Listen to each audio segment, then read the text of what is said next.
One of my most heavily requested videos has been my top 10 bucket list coasters. But since we are stuck in a pandemic and you guys have been wanting to see this video this whole time, I thought I would do it my way to entertain you guys. So I'm finally going to share my list on my top 10 bucket list attractions. Basically, this is going to be a mix of coasters and dark rides together. So I hope you guys enjoy, and here's my top 10 bucket list attractions. At number 10, we have Poos Honey Hunt at Tokyo Disneyland in Tokyo, Japan. Poos Honey Hunt is a trackless dark ride that was built a few years back. It was one of the original trackless dark rides in the Disney franchise. However, even though this may not be one of the most talked about trackless dark rides in the Disney franchise, I've heard many good things about it, and it is considered not just the best dark ride at Tokyo Disneyland, but one of the best dark rides in the Disney parks. This is easily one of my most anticipated rides. In fact, I'd say it's my most anticipated ride to do at Tokyo Disneyland Resort. And obviously, this ride is obviously high on a lot of people's rankings, so it just has to be on this list. So that's why it's going to be number 10. At number 9, we have Symbolica in Efteling in North Brabant, Netherlands. Symbolica is another trackless dark ride, but this one is known as being the best dark ride in Europe. I've heard many amazing reviews about this ride, including from some of my friends who have ridden this. I hear that this ride isn't just one of the best rides at the park, it is one of the best rides in the Netherlands and Europe. I truly think that this trackless dark ride can be something special, as it looks a lot to one of the dark rides that is also really high on this list. But since it's not really themed to anything I truly know of, and I don't know much about it, it's going to be number 9, but this ride is definitely high on my bucket list just because of how high the reviews are for this. So that's why Symbolica is my number 9. At number 8, we have Indiana Jones Adventure at Disneyland in Anaheim, California. Indiana Jones Adventure is what I hear the best dark ride at this park.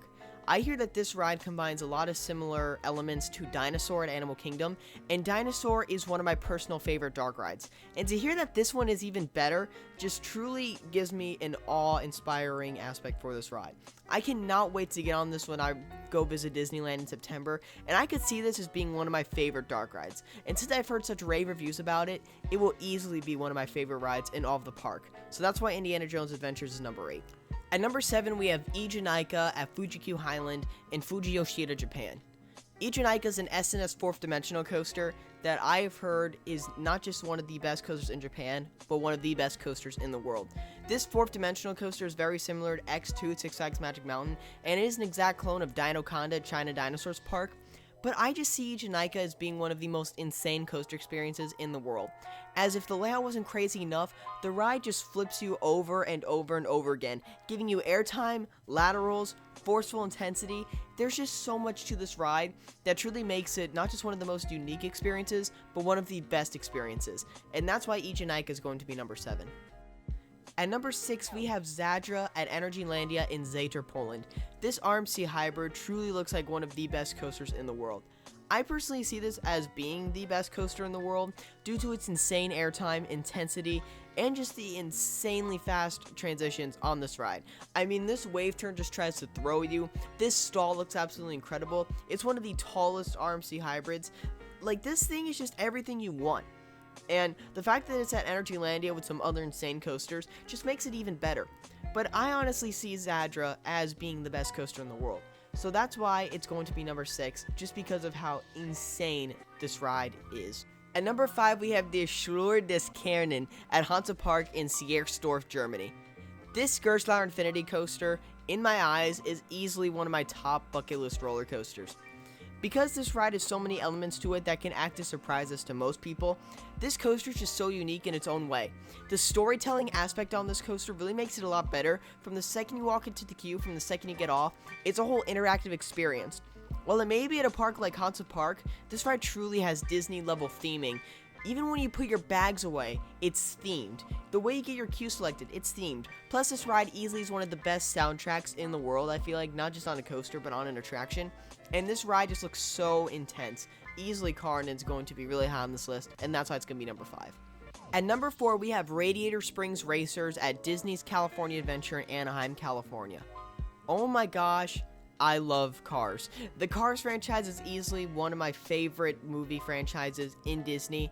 And the fact that there's a ride theme to it and it's very similar to Test Track here at Epcot just makes my expectations run wild. This thing easily looks really good. It looks like it's a much better like outdoor section than Test Track, and the theming with the indoor sections really making you feel like you're in Radiator Springs just really makes this ride so amazing, and I want to do it. I cannot wait to get on this ride. It's easily one of my top bucket list attractions, and that's why it's going to be number 4. At number 3, we have Pirates of the Caribbean in Shanghai Disneyland in Shanghai, China. This Pirates of the Caribbean is significantly different from the others just because of the way the ride works. There's a lot of cool animatronics on this ride that uses projection mapping to just have their whole bodies physically change.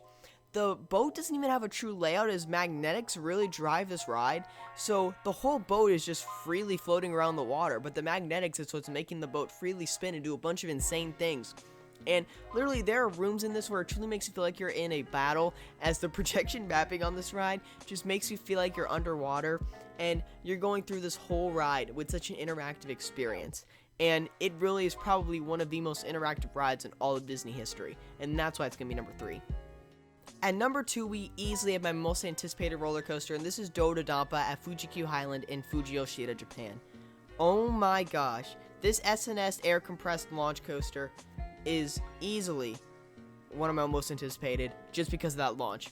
The fact that it takes you 0 to 112 in less than 2 seconds is screwed up.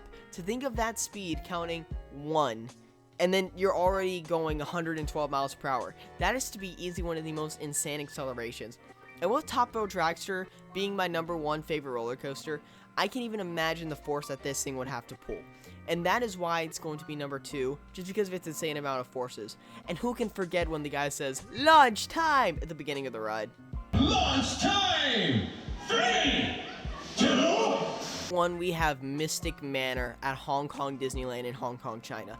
I know this may seem like a really weird number 1, but this trackless dark ride just really makes me feel so immersed in it.